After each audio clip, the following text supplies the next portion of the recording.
Eastview family, welcome to Friday and another edition of our devotions. Thanks for joining us on this journey. Before I get into the word, I just want to look forward for just a moment. Tommy Politz is going to be back one more time in preaching through the Hope series.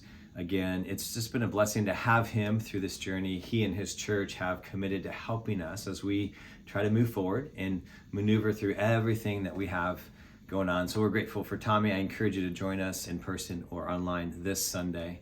One other thing too is I just want to highlight this again. 45 baptisms happened over Baptism Sunday, over that weekend. We're so grateful for that. It's a testimony that God is moving in our midst, and we know that there's even more yet to come this Sunday. So guys, thanks so much for your prayers in this journey.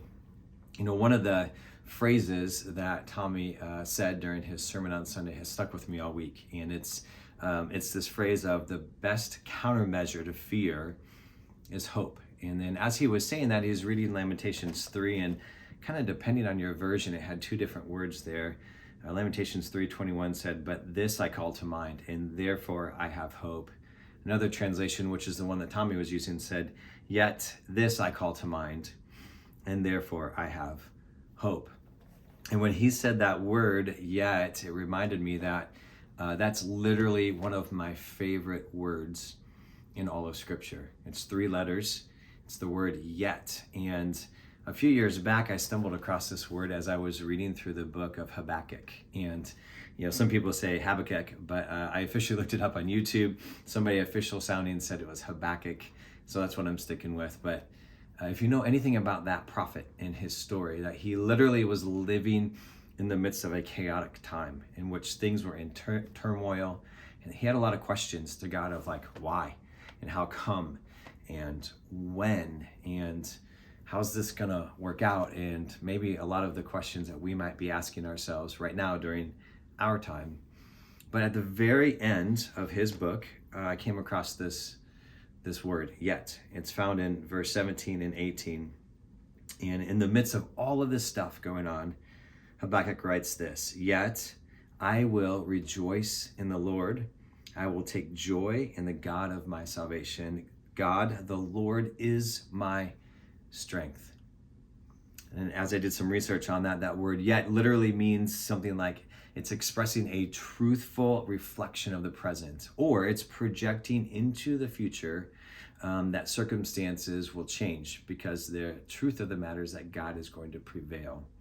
And so that word yet is both hinging in our present moment, but also projecting forward a faithful trusting that God's going to somehow work things out. And what's been helpful for me, even just this week as I've looked through these scriptures and looked at this word yet again, is just the faithfulness of Habakkuk in the midst of a difficult time. He's trusting in the Lord. He is literally saying, I'm going to rejoice in the joy that I know that comes from God. In the midst of this, I'm going to say and trust that God is going to be enough, that God is going to give me strength to get through this.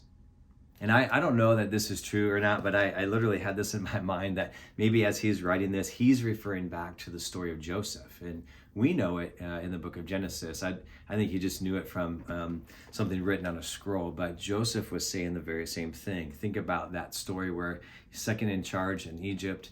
All his brothers are coming because there's a famine, and just the turnaround that happens in the midst of that. And Joseph is before his brothers, and he literally says something to the effect of this, like, what was intended for harm or no good or ill, God has redeemed, and he's turned it into something good. The countermeasure for fear is hope, as Tommy says. I think we can take solace in the midst of that too, that in our situation, in the midst of our realities, in the midst of our highs and our lows, and the bad and the good and everything in between, in your situations, whatever they might be, in your joys, in your sorrows, in your grief, in your highs and in your lows, there is the opportunity to say, and yet. That in the midst of that, God will prevail. In the midst of that, in our current realities, Jesus is our hope.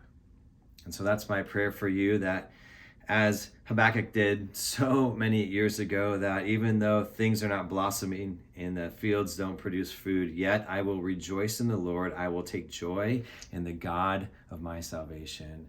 My prayer and hope for all of us is that we can say, and yet. Let it be so. Have a great day.